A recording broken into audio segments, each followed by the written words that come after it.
Hello guys, this is Richard Beats TV and welcome back to my channel. But before I start the devotion guys, I'd like to shout out to mga members of our channel na napunta rito at na-join sa devotional. Shout out God bless sa Jerry Abo, Christian Ragasa, Chrissy Claire, Ditchin Marie, Faith Gloria, Dalan Pinatakan, Jalaica Portugana, Ashley Torimucha, Kyra Bicoy, Angel Parba, Clarice Hilado, Francis J. Canoy, Chief Ward Garigay, Lorilyn Asingwa, Rhea Bidad, Nathaniel Abilia, Ben Lawrence Chonko, Prince Shendog, Bon Anthony Balmoria, Goldie Last, Ian Stevie, Connie Vlog, Michael Aburita, Hart Ponsalan, Daniel Bolio, Rovisel Solis, Princess Cosi, Alberto Villanosa, Kimberly Rimando, Johnny Abiden, Jonalyn Melgar, Shane Pindon, Diane Magsayo, Eliza Miharis, Francis J. Canoy, Daryl P.H., Mark Anthony Pamisa, Mario Manggiran, Andolin Padiranga, and to Tricia.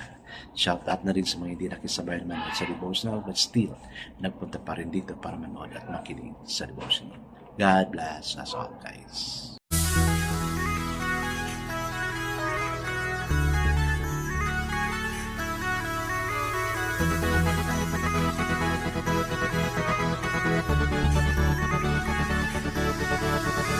Rich TV, where you heard it, number one is on the top.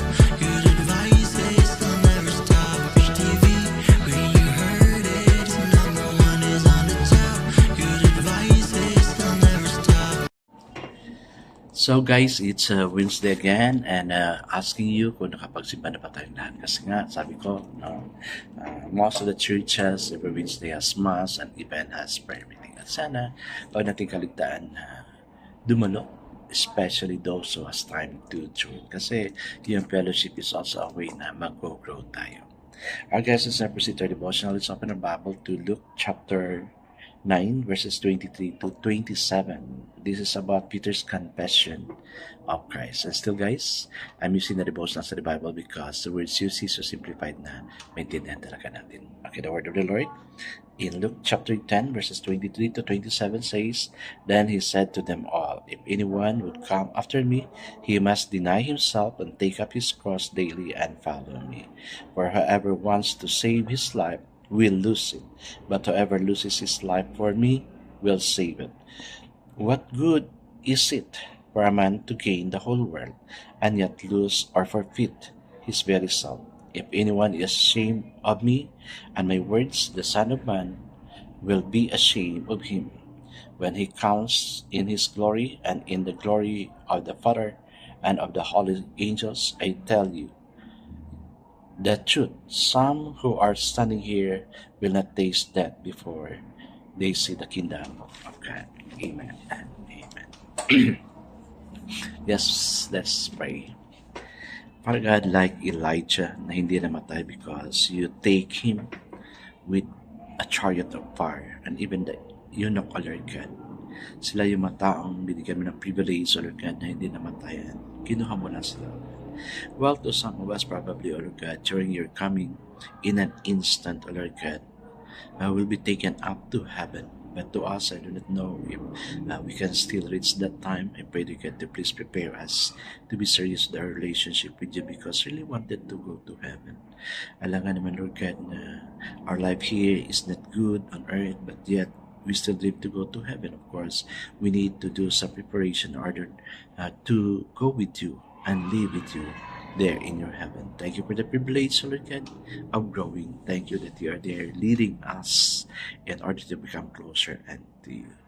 Thank you sa mga problema, O God, na because of the problem, it leads us to hang on unto you and not to ourselves.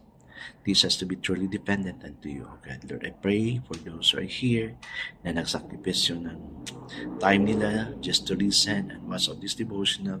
Bless them, Lord God. I know they too has the desire of their heart, Lord God, to really grow into you. Honor them, Lord God. Honor them. Honor the prayers they made before you. Commit all this to you, O God, and this is pray. Amen and amen. The focus verse for this evening, guys, is found in Luke chapter 9. 9 ba yun? Yes.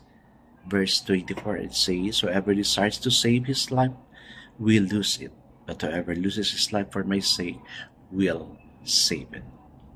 So the title of our devotion for this evening, guys, is Today's Cross. Our commitment to follow the Master is once and for all, but also daily in all. We are challenged to love Christ with obedience. Luther said, "He who believes, obey. He who obeys, believes." The Christian life is not conservation of self-interest, but abandonment, adventure, not acquisitiveness. The demand is so challenging that it has to be acted on daily in every relationship and responsibility. Then we are free to give ourselves away to our Lord, to people, and to situations of need. There will be a cross in every relationship and responsibility we encounter today, as the heart of each situation is a point of surrender to seek first the Lord's will. There will be people to be loved and forgiven. Most of all, there will be a constant flow of opportunities to care for them as if caring for our Lord.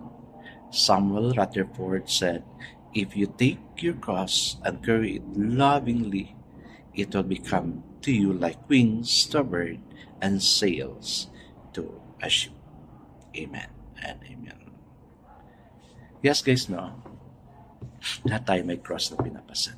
Kabigatan ng buhay. Problema, problema sa studies, sa estudyante, problema sa finances, problema sa relationship ng pamilya, and even sa friends natin. Ang dami natin problema. Kaya wala tayong magawa, no?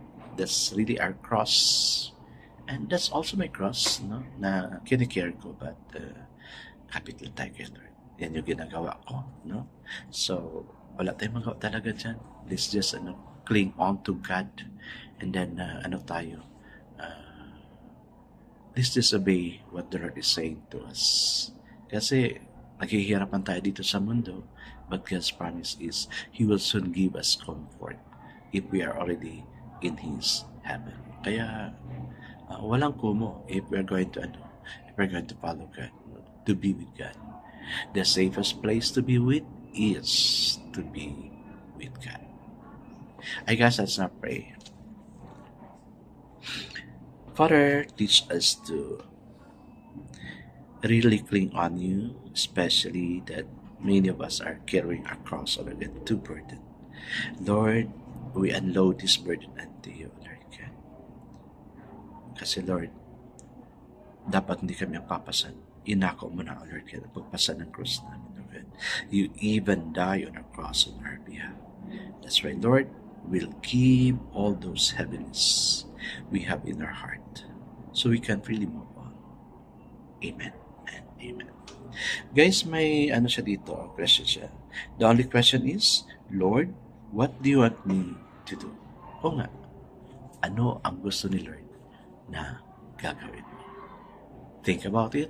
Meditate about it before sleeping this evening.